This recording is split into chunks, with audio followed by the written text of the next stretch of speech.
enfermedades pulmonares negativos. Dentro de este tenemos al meningococo y gonococo, ¿no? Que son las especies patógenas, ¿no? Dentro de este grupo de bacterias. De manera de introducción, ¿no? Justo esta bacteria parasitococo gram negativo pertenecen a las mediceriáceas, que son una familia de beta-proteobacterias, que son bacterias aerobias gram negativas. Como vemos acá, hay varios géneros dentro de esta familia, pero la que conlleva, ¿no? Enfermedad, ¿no? Al ser humano son los que acabamos de tratar hoy, ¿no? La Neisseria gonorrea y la Neisseria meningitis. La Neisseria gonorrea produce, entre las principales manifestaciones, una enfermedad de transmisión sexual, que es la gonorrea, que tiene una alta prevalencia pero una baja mortalidad. En cambio, la Neisseria meningitis produce la meningitis meningocócica, especialmente en la población, ¿no? Infantil, pero que felizmente no tiene una baja prevalencia, pero sí tiene una alta mortalidad. Como ya mencionamos, la enfermedad que produce, se puede decir que la Neisseria gonorrea se adquiere por contacto sexual, ¿no? Especialmente en pacientes que tienen, ¿no? Afectación en las membranas mucosas de la uretra, en el caso de los hombres, y de la uretra endocélica en el caso de la mujer. Aunque vamos a ver más adelante que puede comprometer varios órganos o tejidos. El mecanismo principal por el cual esta bacteria, ¿no? Producir la enfermedad es a través de estas células epiteliales, bueno, a través de las células la vía pili y la producción de la toxina lipopolisacárica. La meningitis, el mecanismo patogénico principal es la cápsula hepatocítica, ¿no? Eso vamos a desarrollar más adelante. Los átomos patógenos producen proteasas de IgA que promueven su virulencia, o sea, van a indicar, ¿no? Que la inmunoglobulina es un anticuerpo, ¿no? Que está presente en las mucosas con un mecanismo de protección. Pero como estas bacterias tienen estas proteasas, van a evitar, ¿no? Que las inmunoglobulinas actúen, ¿no? Contra ellas. Entonces, muchos individuos normales podrían albergar la Neisseria meningitis, ¿no? Puede formar parte de la flora bacteriana normal, ¿no? Del tracto respiratorio superior. Pero en cambio la Neisseria gonorrea nunca llega a formar parte de la flora normal, ¿no? O sea, siempre se considera patológico si es que se halla, ¿no? Se confirma, ¿no? El hallazgo en alguna secreción. Ya dijimos que ambos son cocos gram negativos. El aspecto, ¿no? Característico en microscópico es que se disponen en pares, ¿no? Ya dijimos, la Neisseria gonorrea, llamado también gonococo, ¿no? O la Neisseria meningitis, llamado meningococo, ¿no? Ya mencionamos también que algunas Neisserias son residentes normales del tracto respiratorio, ¿no? A nivel del tracto respiratorio superior, ¿no? Que muy rara es una reciente enfermedad, ¿no? Por residir fuera de la célula, ¿no? Ambos cocos gram negativos tienen similitud en su DNA, casi un 70%, pero hay unas características que van a ayudar a diferenciar entre uno y otro. Obviamente, la Neisseria gonorrea, que dijimos, es más transmisión sexual, ¿no? La meningitis más meningitis, ¿no? Algunas similitudes, los meningococos rara vez tienen plásmidos, como así lo tienen los gonococos, ¿no? Quizás esto es lo que le da, ¿no? Una característica de que podría llegar, bueno, ya varias especies, ¿no? Que son resistentes a un antibiótico, ¿no? Ya dijimos, ¿no? Que donde habitan generalmente estos cocos gram negativos, donde el coco sería respiratoria, alta, y con la meningitis, y los gonococos pueden causar infecciones gonocócicas, entonces la gonorrea, que vamos a ver también que puede afectar también el nivel sanguíneo y otros órganos. Ya dijimos, son de los cocos gram negativos, inmóviles, ¿no? Tienen forma de riñón, se disponen en pares. Especialmente en el lado que es cóncavo plano, es donde están adheridos entre ellos, ¿no? Forman colonias convexas, brillantes y elevadas sinucoides, ¿no? Y el medio que más se usa para poder, ¿no? Cultivar estas cocos gram negativos es el medio del mar Puntayer modificado, ¿no? Hay otros medios también, pero que son menos usados, ¿no? Las colonias son transparentes o opacas, no pigmentadas y no hemoníticas. El crecimiento generalmente crece mejor en condiciones aeróbicas, necesitan sustancias complejas para crecer. La mayor parte de las Neisserias oxidan dióxido de carbono, ¿no? Y eso es lo que va a dar una característica principal para poder diferenciarse, ¿no?, entre uno y otro, ¿no? Pues vamos a ver más adelante, ¿no? Entonces la anisera puede ser oxidasa y son oxidasa positivos, y esa es la clave para poder identificar, ¿no?, para ver qué hidratos de carbono van a oxidar cada uno. Entonces acá tenemos, ¿no?, crece en medio de detalle el margen modificado, ¿no? Si es que no crecen, lo más probable es que sea otro tipo de aniserias que no son patógenas del ser humano, ¿no? Pero si son patógenas, como la gonorrea y meningitis, van a crecer, entonces, y posteriormente se le hace la prueba de oxidasa, ¿no? Si oxida glucosa pero no maltosa, lo más probable es que sea una anisera gonorrea, ¿no? Si oxida glucosa y maltosa, lo más probable es que sea una anisera meningitis. Ahí vemos todas las aniserias, ¿no?, los diferentes hidratos de carbono que van a oxidar, pero lo que más nos importa a nosotros es la gonorrea y la meningitis. Ya pasamos de lleno a la anisera gonorrea, que dijimos que solo oxida glucosa pero no maltosa. Tiene antígenos diferentes a otras aniserias, ¿no? Producen colonias más pequeñas que las demás aniserias. Generalmente, ¿no?, vamos a ver que estas bacterias tienen pilosidades, ¿no? Y otra característica importante que es la proteína POC que está en la superficie, porque como vamos a estar más adelante, le confiere ciertas características antigénicas. Una principal característica de la anisera gonorrea es que es antigénicamente heterogénea, ¿no?, capaz de modificar sus estructuras in vitro y probablemente in vivo, ¿no? Entonces, dentro de estas estructuras antigénicas tenemos las pilosidades que mencionamos, ¿no?, también llamadas fímbrias, ¿no?, y se proyectan, ¿no?, en la superficie del gonococo, y estas estructuras van a favorecer la adherencia a las células hospederas, ¿no?, y también confiere cierta propiedad de resistencia a la fagocitosis. Estas proteínas, ¿no?, estas pilosidades están formadas, ¿no?, por las proteínas pilina, ¿no? Ya dijimos que son antigénicamente diferentes, y una sola cepa puede elaborar muchas formas de pilina, ¿no?, lo cual hace que sea mucho más heterogénea, ¿no?, su estructura antigénica, ¿no? Y como vamos a ver más adelante, por eso que quizás no se pueda desarrollar una vacuna, ¿no?, contra esta bacteria, ¿no?, como sí se puede desarrollar con la anisera meningitis. Vemos, ¿no?, una región está unida en la parte que es plana o cóncava. Ahí están las pilosidades. Otra estructura antigénica, aparte de las pilosidades, es la proteína POR, que está presente en toda la membrana celular del gonococo, y que esta va a formar los poros en la superficie. Y obviamente, a través de los poros van a pasar los nutrientes a la célula. Otra propiedad de esta proteína POC es que va a repercutir en la citolisis intracelular, ¿no?, de los gonococos dentro de los neutrófilos mediante la prevención de la función de fagosoma y lisosoma. Solamente ellos funcionan de estas dos estructuras para que haya una citolisis, ¿no?, intracelular, o sea, y con eso puedan eliminar la bacteria, ¿no? Pero a través de esta proteína POC no se va a poder formar, ¿no?, o fusionar, ¿no?, estas dos estructuras, ¿no?, y por tanto no va a haber citolisis intracelular, lo cual también va a hacer que un pequeño protección para que la bacteria no sea eliminada.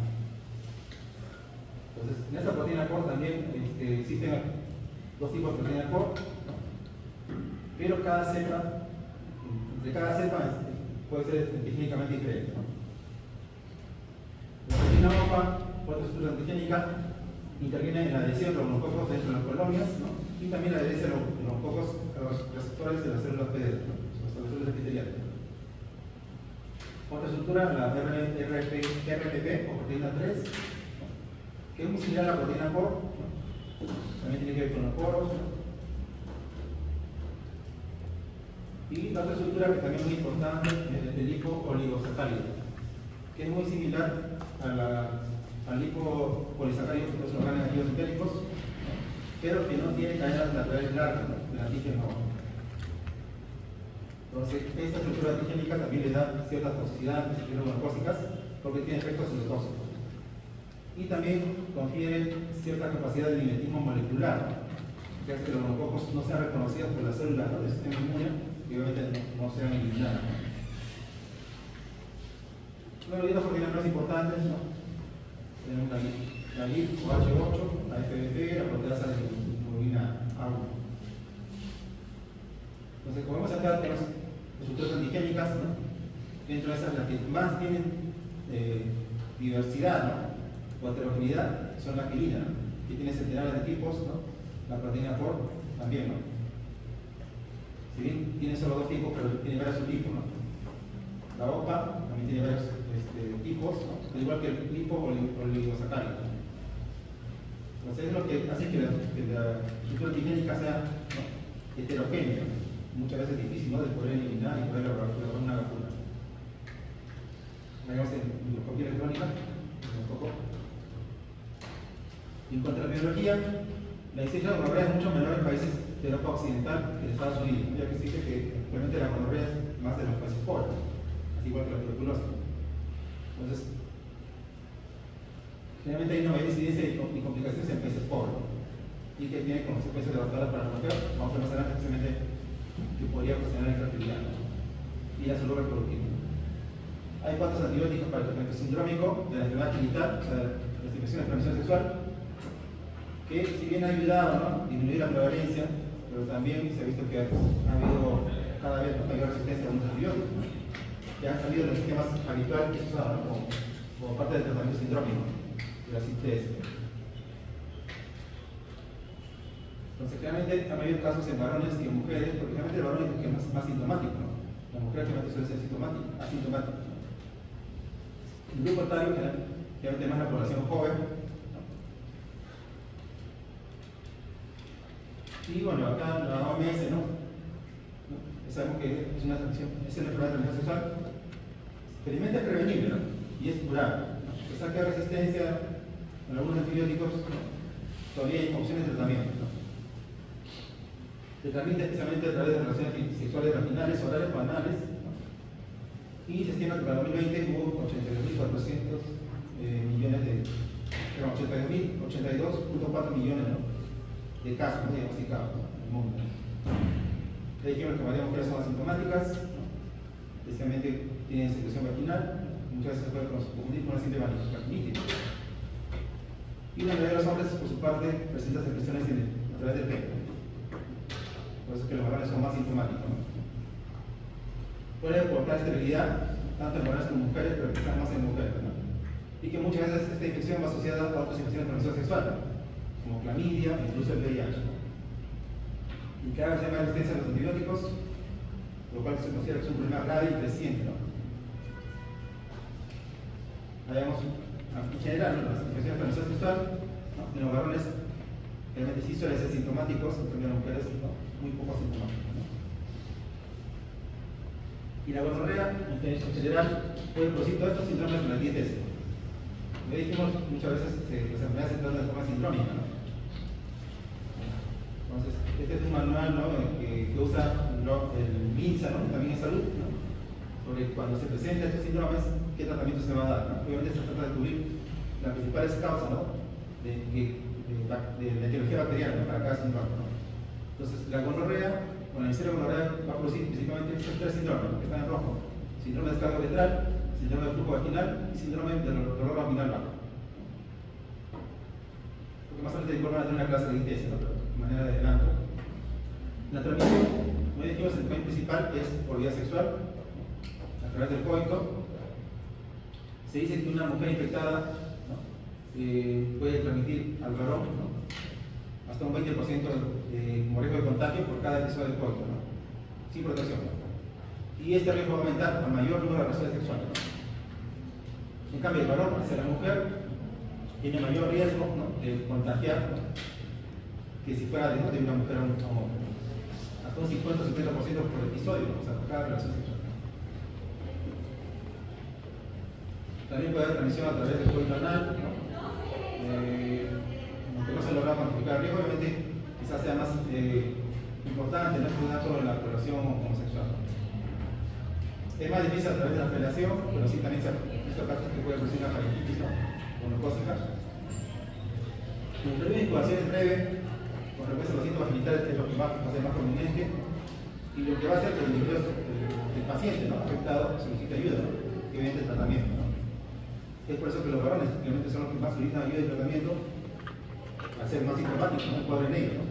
En cambio, las mujeres, el periodo de incubación suele ser más largo, hasta 2 semanas, ¿no?, lo que puede demorar, ¿no?, en que la paciente mujer acuda a la consulta y recibe tratamiento, ¿no? Mientras tanto puede ya estar contagiando, ¿no?, a su pareja.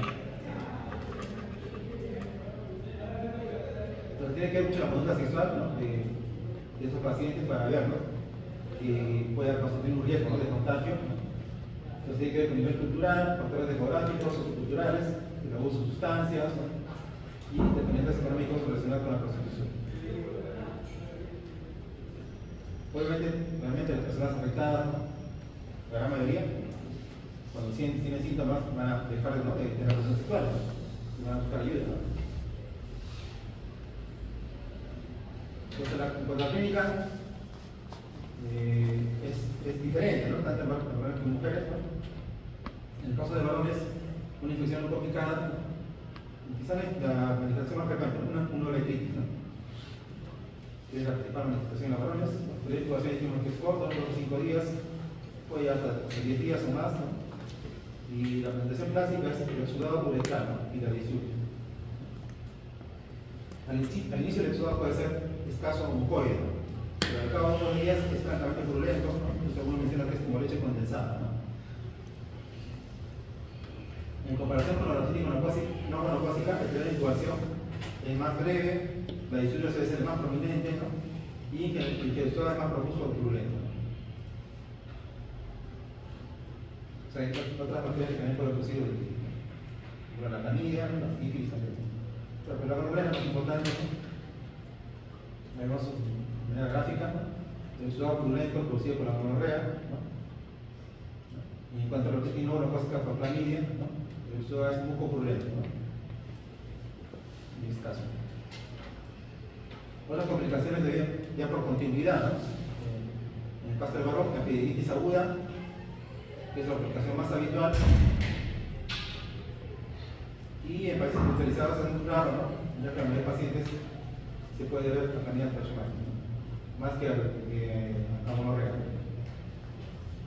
Puede observarse también en unos casos edema en el pene, ¿no?, una leucocitis peniana, un absceso periuretral, prostatitis aguda, vesiculutis seminal o infecciones de la glándula Tyson pública.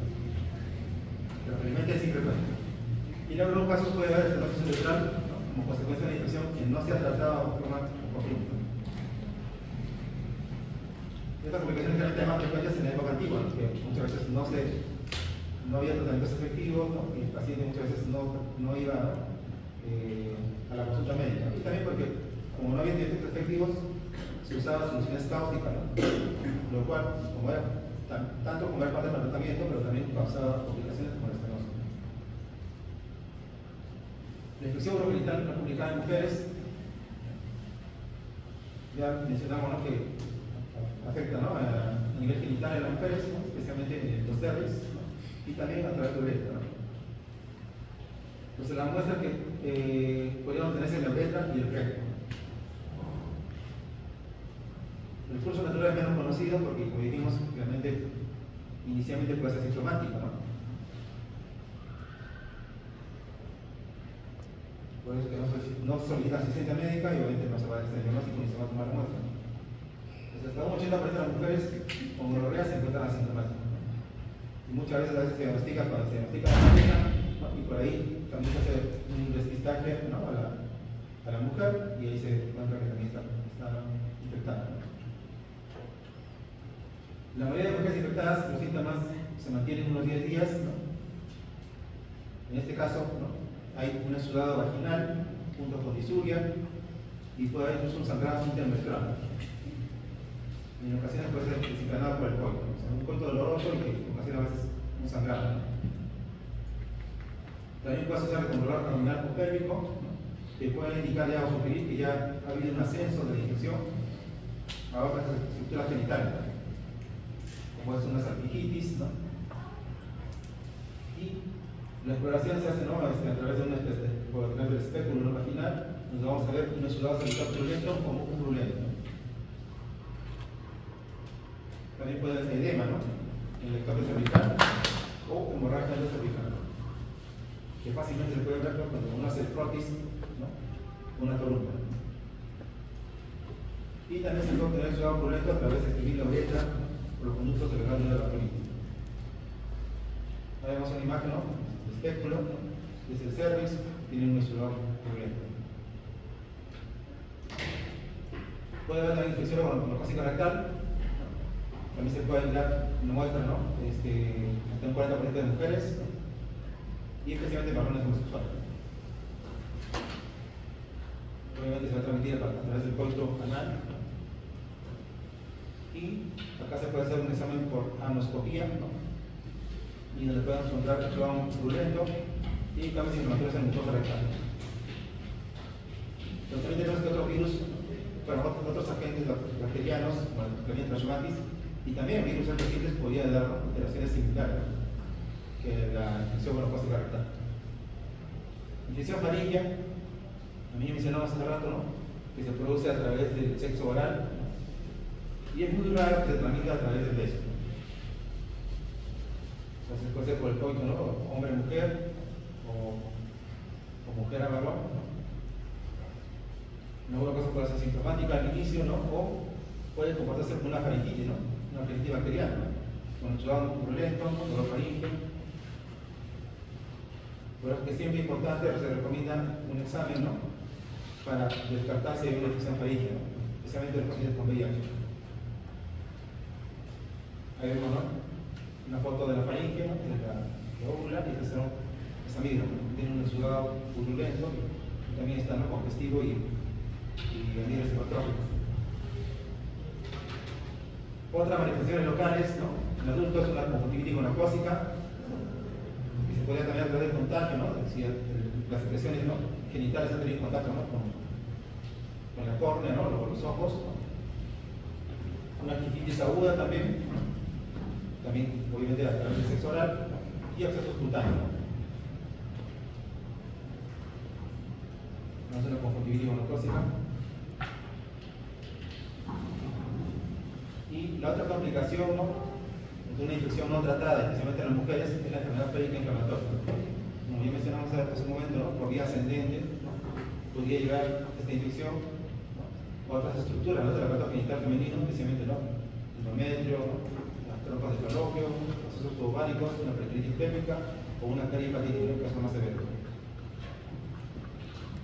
Y otro, como ya mencionamos, esta infección también puede ser asociada, ¿no? Infección por Clamida trachomatis. Y ambas, ¿no? En sí, pueden producir estas complicaciones y conllevar también a fertilidad en el paciente. El síntoma más común de esta enfermedad inflamatoria pélvica, ¿no? Por gonorrea es el dolor abdominal bajo. La mayoría de estos pacientes presentan síntomas de infección del tracto genital inferior, ¿no? O sea, disuria, ¿no? Y con frecuencia esta EPI podría aparecer después de la menstruación. O sea, de hecho, que el paciente esté menstruando es un factor importante para que el paciente pueda desarrollar, ¿no? Una enfermedad inflamatoria pélvica. En el examen físico se va a ver, ¿no? Dolor, ciliacas, en casos graves, ¿no? O signos incluso de inflamación peritoneal, ¿no?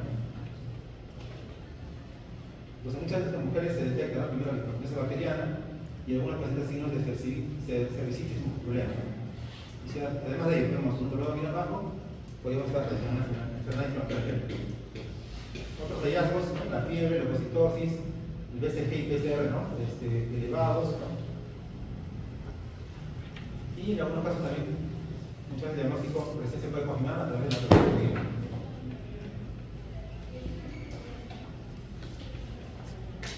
La consecuencia más grave, ¿no? De esta enfermedad inflamatoria pélvica es la infertilidad. Afecta al 15-20% de las mujeres tras un episodio aislado y 50-80% de las personas que tienen episodios repetitivos de infección. Las mujeres son más episodios. Como mencionamos, también esta infección va asociada, ¿no? Infección por clamidia, ¿no? Y esto conlleva mayor riesgo, ¿no? de que la paciente, ¿no? Pueda sufrir infertilidad, ¿no? Y en algunos casos el paciente también, ¿no? A pesar del tratamiento, podría, ¿no? Conllevar a un riesgo de dolor pélvico crónico. Otra manifestación es la perihepatitis, ¿no? Esta perihepatitis, ¿no? Por gonorrea, ¿no? También llamada síndrome de Hooke-Curtis, ¿no?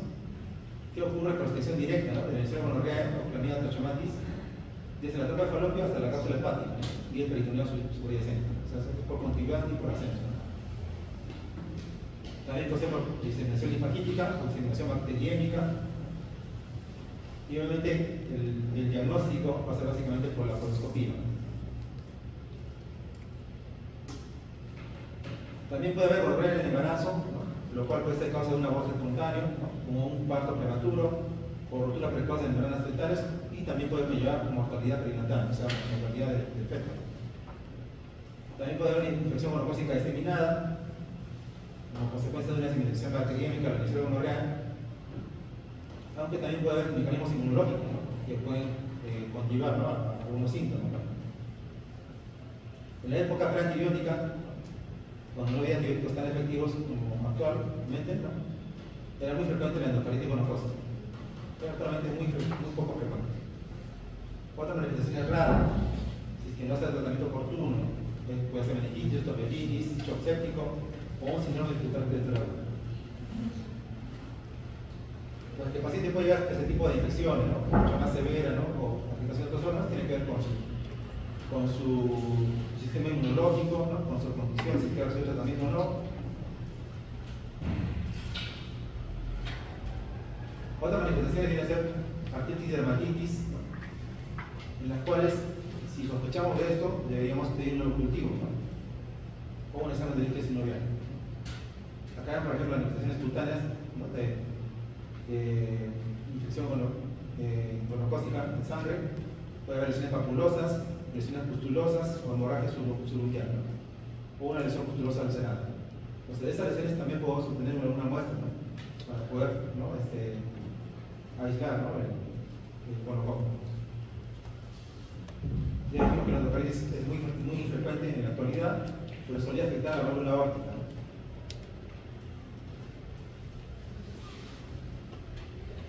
Y también esta infección, ¿no? Al afectar el tracto genital, ¿no? Embarazada, ¿no? En el momento del parto, podría conllevar, ¿no? que el bebé, ¿no? pueda contagiarse con esta infección. Y ¿qué órganos pueden afectarse? Especialmente, ¿no? La conjuntiva, ¿no? Entonces puede producir una conjuntivitis gonocócica recién nacido, ¿no? Es la manifestación más reconocida y más frecuente, ¿no? Pero actualmente en los esquemas, ¿no? de protocolos de manejo de partos ya es por norma, ¿no? Dar un tratamiento con antibióticos o solución acuosa de nitrato de plata, ¿no? Al momento del parto vaginal, ¿no? Para prevenir, ¿no? la complicación.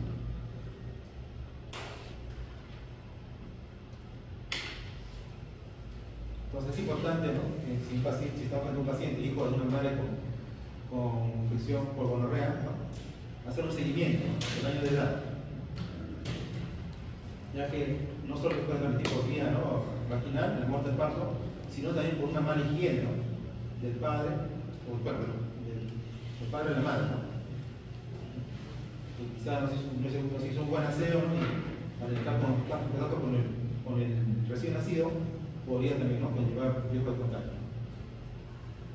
Y lo que pasa incluso se ha visto que también puede ser consecuencia de abuso sexual, ¿no?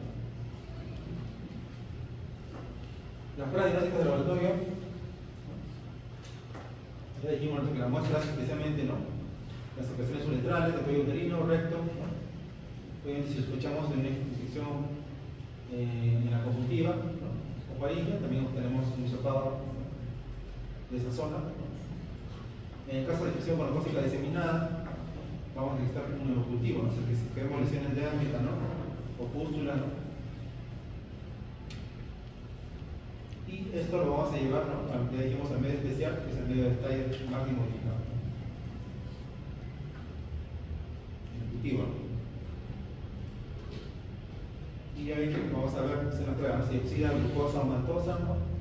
y ver si estamos frente a un gonococo, ¿no? Obviamente, si le hacemos un sudado, ¿no? de genital, obviamente lo principal que vamos a fichar es gonorrea, ¿no? Hay una identificación del gonococo, ¿no? Dijimos es un diplococo, ¿no? en parejas.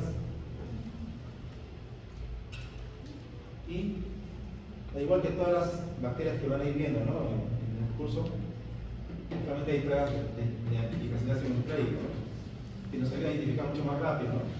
en qué bacteria estamos, ¿no? Incluso también en algunos casos podría identificarse un patrón de resistencia, ¿no? También podemos pedir examen serológico, identificando anticuerpos IgG o IgA contra las velocidades monoclósicas o contra las proteínas de membrana externa o los tipos polisacáridos.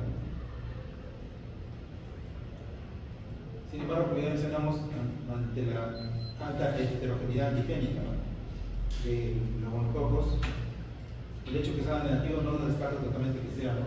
que podamos descartar la enfermedad. El tratamiento, como vemos acá, va a depender, ¿no?, de qué órgano está afectado, ¿no? Si es una infección no complicada de uterino o recto, el tratamiento puede ser ceftriaxona o ceftriaxona. Y como vemos acá, entonces es único. Si es a nivel faríngeo, igual, ¿no?, puede ser un esquema similar. Esta terapéutica la saqué del Mandel, pero encontré otra y otras guías que usan incluso hasta 250 o 500 miligramos de ceftriaxona, o dosis única. La dosis no lo voy a preguntar, pero sí por lo menos que sepan qué fármaco se usa para el tratamiento, ¿no? Y ponemos acá la dosis única. En cambio, infección monoclósica diseminada, ¿no?, ahí sí se da dosis más alta, ¿no? Ponemos acá 1 gramo cada 24 horas, ¿no?, por lo menos hasta 24 horas tras la mejor. Y se debe completar con tratamiento oral hasta una semana, ¿no?, total de antibiótico-terapia. Y para completar el tratamiento con poliola se puede hacer así.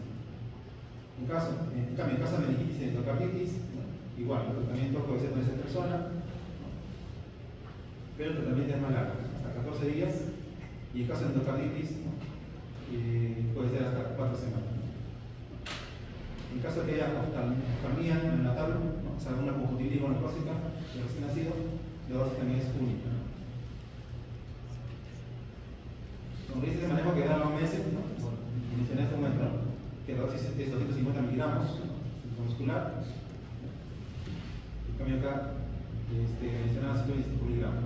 Y las guías han ido cambiando, ¿no? Anteriormente encontré una guía de 2009-2010 peruana, que esta no hay una guía, una guía, ¿no? O sea, se supone que esta guía está vigente, en los cuales también proponen este esquema, 125 miligramos de dosis única o ciprofloxacina. Pero esa guía debería cambiar porque ya la evidencia dice que ya hay resistencia a la ciprofloxacina, ¿no? Que el alimento todavía a las personas no hay resistencia, ¿no?, pero ante un uso indiscriminado posiblemente en el futuro vaya a aparecer resistencia. Pero hasta el momento todavía se puede emplear por tratamiento primario alternativo. Por alternativa, ceftriaxona o streptomicina, ¿no? Acá también menciona, ¿no?, que se debe usar ceftriaxona más acitromicina, ¿no? Es el esquema que propone la OMS, ya que, como ya mencionamos, ¿no?, las infecciones monoclónicas están muchas veces asociadas a infección por clamida transhumanal, ¿no?, y por eso se asocia a la acitromicina.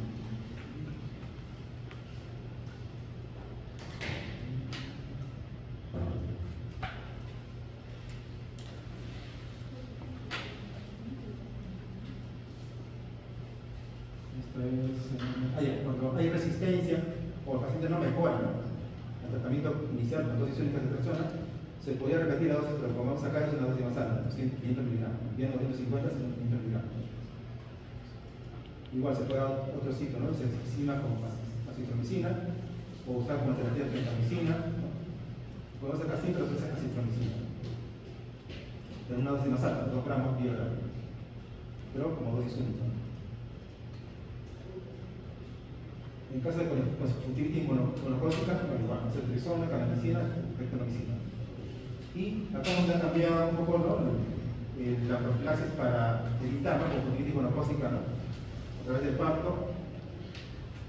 Anteriormente solo se usaba nitrato de plata, ¿no?, pero se vio que en algunos casos podía ser tóxico o dejar secuelas, ¿no?, en el órgano de recién nacido, ¿no?, y que alimenta personas de otras alternativas, ¿no? En la actualidad lo que más se usa es la tetracyclina, ¿no?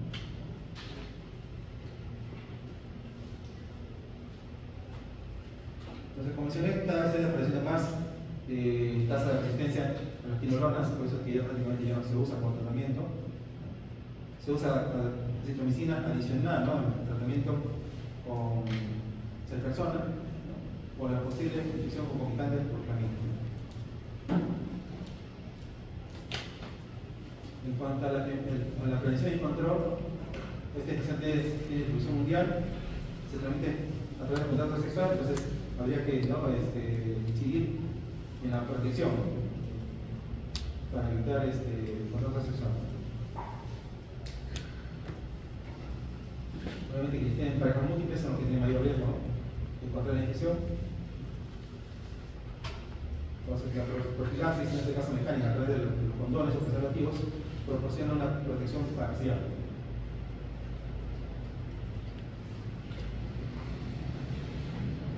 Entonces acá vemos cómo podría, ¿no?, a través de un paciente con afección genital, ¿no?, a través del sexo oral, podría contraer una faringitis, ¿no?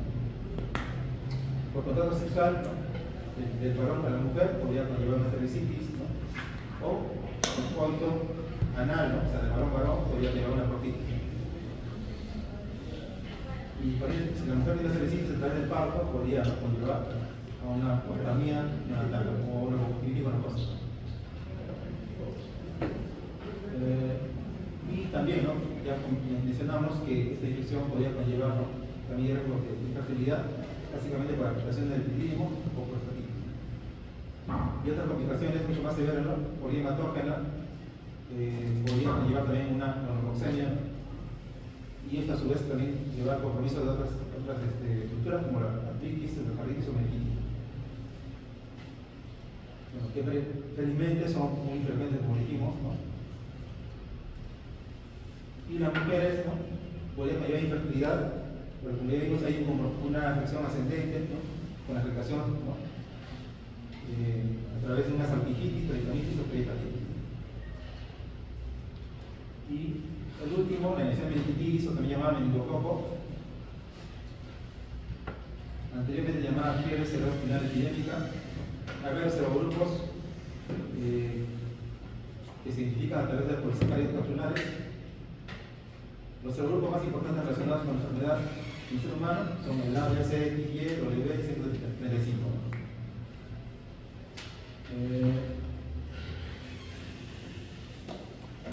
Estos meningococos se pueden encontrar en sangre y en líquido cefalorraquídeo cuando el paciente tiene una enfermedad activa, que como dijimos también puede ser portador de sangre, pero no tiene enfermedad. Y en el caso de que es el serotipos más frecuente, ¿no?, y claramente puede producir enfermedades epidémicas, ¿no?, y que los pacientes, que muchas veces el contacto, ¿no?, con un paciente con meningococo muchas veces requiere que se le dé también profilaxis, ¿no? Es especialmente el grupo C y el grupo A.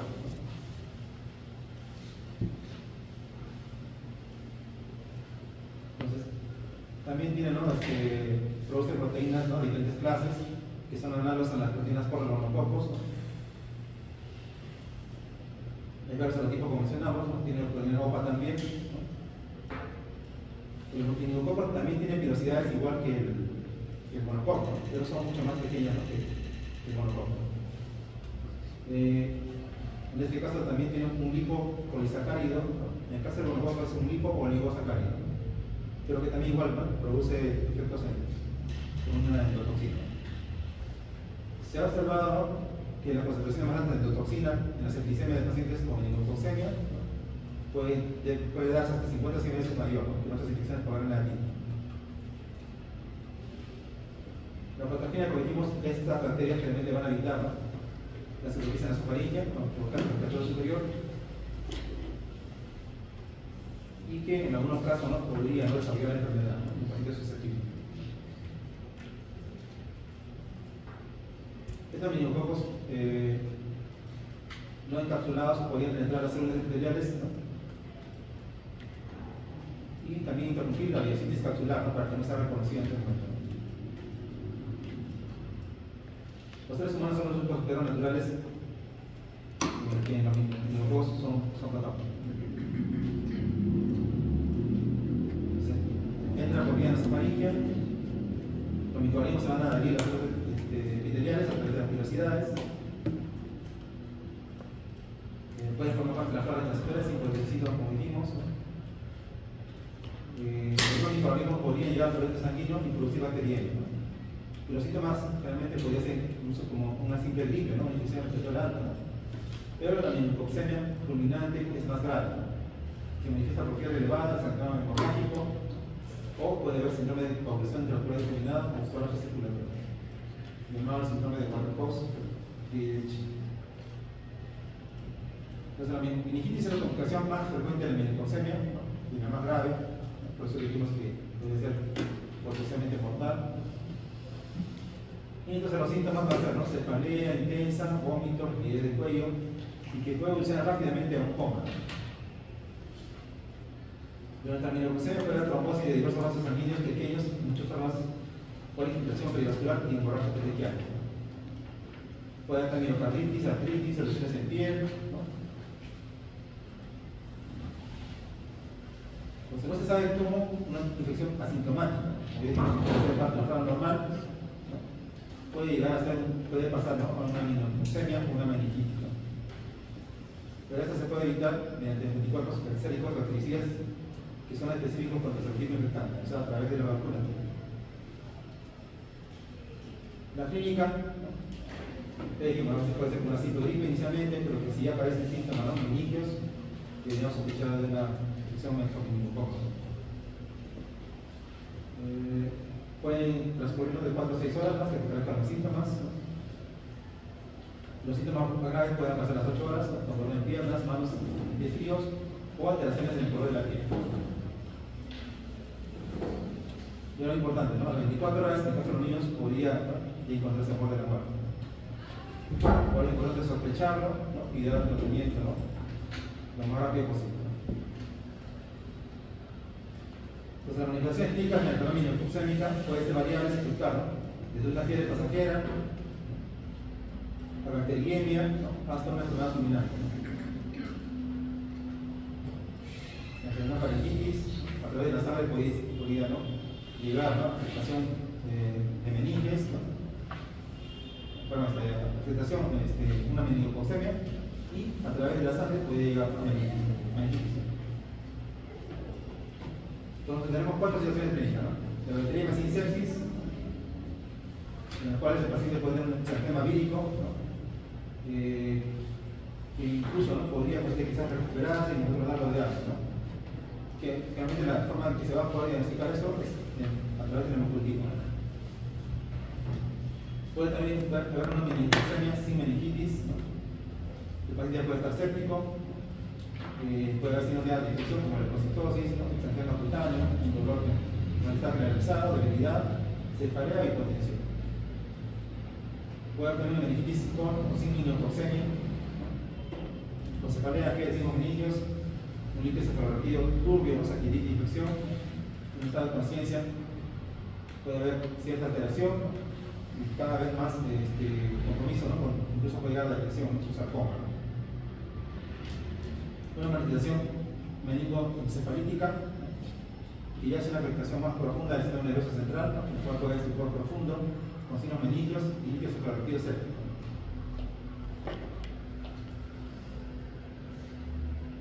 Entonces, la presentación inicial de la meningitis debida a esta fiebre patógena es una fiebre de inicio súbito, con náuseas, vómitos, cefalea, disminución de la capacidad para concentrarse y guiar. En un paciente que no tenía ninguna otra enfermedad. La actividad clásica, entonces, ante todo paciente con la actividad clásica de meningitis, ¿no?, como es fiebre, tiene nuca, alteración de la conciencia, deberíamos sospechar, ¿no?, de un posible meningococo. Entonces, los signos de meningocemia pueden variar ampliamente, ¿no?, parecido a la infección monocócica diseminada, ¿no?, puede haber petequias, ¿no?, un exantema petequial, puede haber lesiones agrupadas, ¿no?, o aisladas, ¿no? Estas petequias pueden confluir formando lesiones de mayor tamaño como si fuera un aspecto tumórico. En un caso incluso puede haber lesiones vesiculares. Las petequias se relacionan con un grado de trombocitopenia y son importantes desde un punto de vista clínico como indicador de una evolución de complicaciones hemorrágicas secundarias a coagulopatía intramuscular diseminada. Ahí vemos el examen, ¿no?, de la faringe. Puede haber evolución petequial en el paladar duro. Eso nos puede sugerir que estamos frente a una meningococemia. O petequias palpebrales, ¿no?, conjuntivales, ¿no?, que también puede ser secundaria a una sepsis con meningococo. También puede haber quistinosis subcutánea, como dijimos, ¿no?,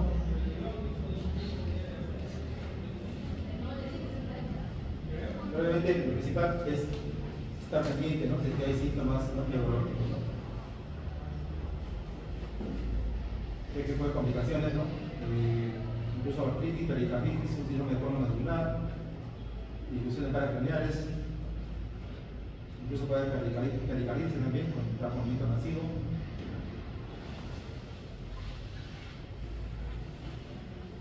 Otras manifestaciones, ¿no? Meningoxemia crónica, infecciones respiratorias como una faringitis, neumonía, ¿no? O vía aérea superior, o una epiglottitis meningocócica fulminante, ¿no? O un edema marcado de epiglottis que causa obstrucción de la vía aérea superior, ¿no? O una retitis meningocócica. El diagnóstico, obviamente, si sospechamos una meningitis, inmediatamente se hace un examen de líquido suprarraquídeo para poder determinar, ¿no? Mediante el frotis, si estamos frente a un nitrococo gram negativo, ¿no? También se puede tomar frotis de las secreciones en las coronillas, y especialmente también para poder, ¿no? Evaluar si estamos ante un paciente portador, ¿no?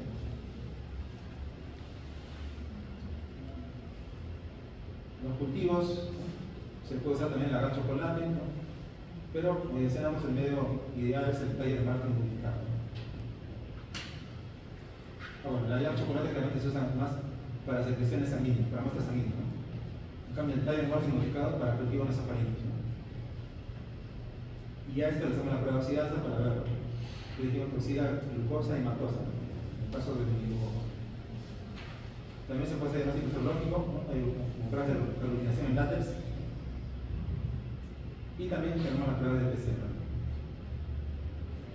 El tratamiento, al igual que el monococo, tenemos como alternativa ceftriaxona, pero al ser una infección más severa, como vamos a sacar, la dosis es mucho más alta, ¿no? 25 mg por programa. Incluso la más guía mencioné que Carol Pick menciona hasta 50 a 75 mg por kilogramo, ¿no? Por día. Obviamente sin sobrepasar la dosis máxima, algunos pacientes 4 gramos, otros 5 gramos, ¿no? El tratamiento sea mucho más largo, ¿no? Y en la dosis única, ¿no? En este caso sí se da hasta 7 días, por lo menos. La alternativa es esta persona, la penicilina quesódica, ¿no? Y en caso de alergia a penicilina socorpolina, podemos usar el clorafenicol. Entonces, esos son los principales antibióticos que se pueden usar. Profilaxis antimicrobiana, el paciente que ha tenido contacto directo, porque como vimos, hay algunos serotipos que confieren, ¿no? Cierta puede conllevarlo a riesgo de epidemia, ¿no? El paciente que tiene contacto con un paciente infectado. De todo paciente que se confirma que ha tenido un meningococo, ¿no? Ya está en contacto con ese paciente, en contacto cercano, debe recibir terapia profiláctica. En este caso podemos usar rifampicina, y como alternativa podemos usar ciprofloxacino o ceftriaxona. Bueno, la ventaja es que ciprofloxacina y ceftriaxona se puede usar como dosis única. Y en este caso, ¿no? A diferencia de la gonorrea, como mencionamos, sí existe una vacuna para meningococo, que es parte del calendario de vacunación de todo líquido.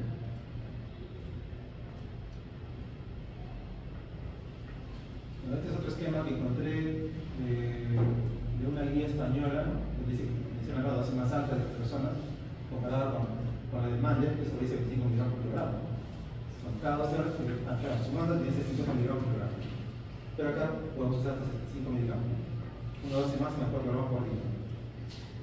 Tratamiento 7 días. Alternativa, penicilina quesódica, también por 7 días. Y esta es alternativa, ¿no? Si es alérgico, ¿no? También acá mencionan como alternativa la clonal o el meropenem. Entonces, lo básico es la función lumbar para ver las características del líquido suprarraquídeo, ¿no? Vamos a ver que hay una celularidad aumentada, ¿no? En los leucocitos, aprendido por el morfo nuclear, porque es lo que nos indica, ¿no? Es una infección aguda, ¿no? Esto es muy importante ya que muchas veces es lo que no hay que diferenciar. Si estamos en infección aguda, como meningococo, ¿no? Otra bacteria, ¿no? O si estamos frente a una posible tuberculosis, ¿no? Benigna, en la cual el tratamiento va a ser mononuclear. Va a haber proteínas elevadas, también que se suprarraquídeo, va a haber consumo de glucosa, ¿no? Hipoglucorraquia, y lo más importante, ¿no? La adición gram podríamos visualizar, ¿no? Los gram negativos, ¿no? Intracelular o extracelular. Ya mencionamos que la prevención, ¿no? que entre todo paciente, una persona que tiene contacto con un paciente infectado tiene que seguir, ¿no? Terapia profiláctica con medicinas de personas, y en estos casos sí contamos con vacunas, ¿no? Y esto es lo más importante de la discusión, una comparación, ¿no?, de ambos Neiserias, ¿no?, para poder diferenciar entre uno y otro, ¿no? En Neisseria gonorrea, la puerta de entrada es tracto genital, la Neisseria meningitidis es tracto respiratorio, la Neisseria meningitidis sí tiene una cápsula polisacárida, ¿no? La Neisseria gonorrea puede tener beta-lactamasas, algunas especies, ¿no? Quinoxida mantosa, ¿no? O sea, aquí entra en forma ácido, ¿no? Coroxida mantosa, la Neisseria meningitidis, ¿no? Tenemos vacunas para la Neisseria meningitidis, en cambio para la gonorrea no.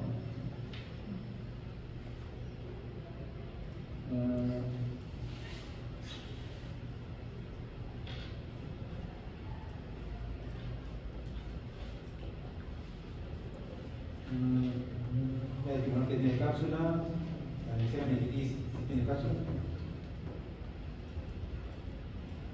El órgano afectado, obviamente, ¿no? Generalmente el trato anogenital, en el caso de la gonorrea, en el caso de la Neisseria meningitidis, el trato respiratorio superior, ¿no? Y que si hay infección sistémica, también puede llevar, ¿no?, a infección meningítica. En el caso de la Neisseria gonorrea, siempre debe ser como patógena, ¿no? En cambio, la Neisseria meningitidis ya dijimos que puede ser colonizante, ¿no?, de la vía respiratoria superior.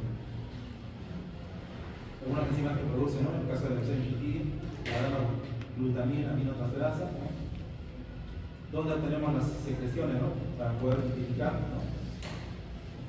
En el caso de la gonorrea, las secreciones, ¿no?, anogenitales, ¿no? En el caso de la Neisseria meningitidis, obviamente el ingreso de la raquidia, ¿no?, también puede ser sangre o lesiones de piel. La Neisseria meningitidis, la Neisseria gonorrea produce beta-lactamasas, ¿no?, y muy raramente la meningitidis. Y la Neisseria gonorrea tiene menos movimiento que la Neisseria meningitidis.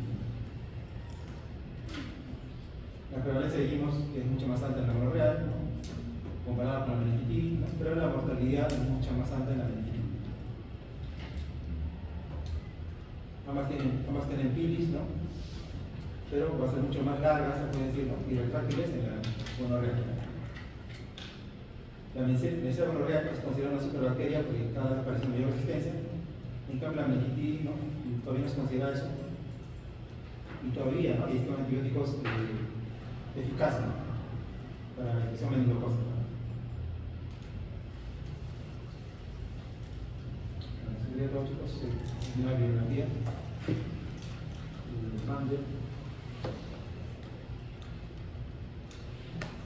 Aquí también este libro, bueno, es un libro virtual, también tiene varios temas de infectología, ¿no?, y la verdad muy resumidos y con bibliografía actualizada.